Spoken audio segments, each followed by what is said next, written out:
On Monday of this week, Donald Trump Jr. came to our hometown and did a little bit of a, I guess you'd call it a rally for Republican Matt Gaetz, who sailed to a pretty easy primary victory on Tuesday.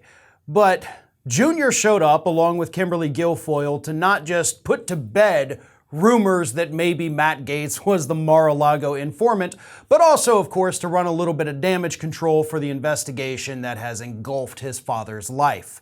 So during this rally, in which there was maybe 100 people in attendance based on a picture Matt Gaetz shared of it, Donald Trump Jr. defended his father's actions of having 700 pages of classified documents at Mar-a-Lago by saying this.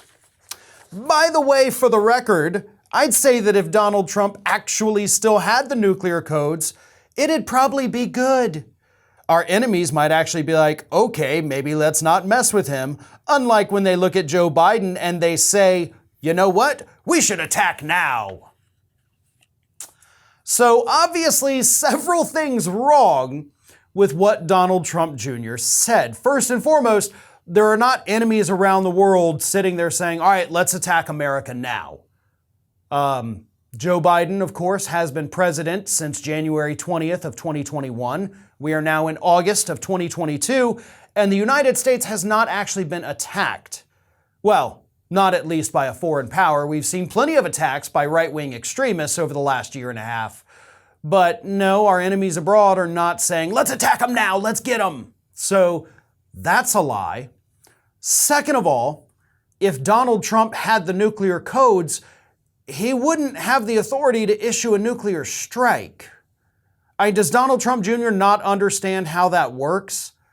Okay, to launch a nuclear weapon, it's not like you just call a phone number and enter the code and then the missile goes off. That's not what happens. The president has to order it and then they give the code so that they know it is in fact the president being the one giving the order and making sure the codes match and all of that. Donald Trump Jr., if he attempted to make that call, they wouldn't take it because he is, of course, not the commander-in-chief of the armed services of the United States. That is Joseph R. Biden, the president of the United States, who has that distinction.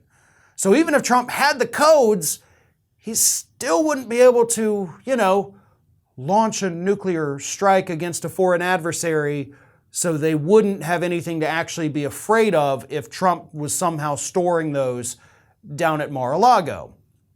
Plus, undoubtedly, those codes have probably changed several times since Donald Trump left office. Kind of like you have to change your passwords for certain websites every 6 months or so. I'm willing to bet those nuclear codes would have changed even if Donald Trump took them with him, especially if Donald Trump took them with him. But this is just, of course, the latest evolution in the Republican excuse parade that we have been seeing since the FBI went down to Mar-a-Lago. First it was, oh my God, this is an illegal search and seizure of a private citizen. How dare they do all these things? Then it was, okay, maybe he had some documents, but is that bad? Then we found out they were classified, and it's like, okay, but he declassified them.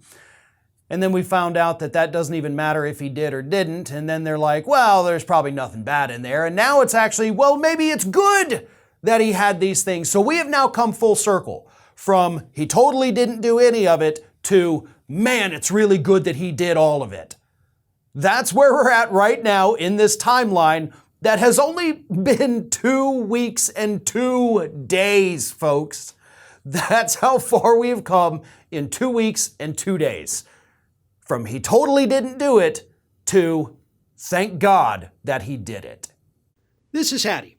Hattie wants to know why you have not subscribed to our channel. You obviously like our videos, so do us a favor and subscribe.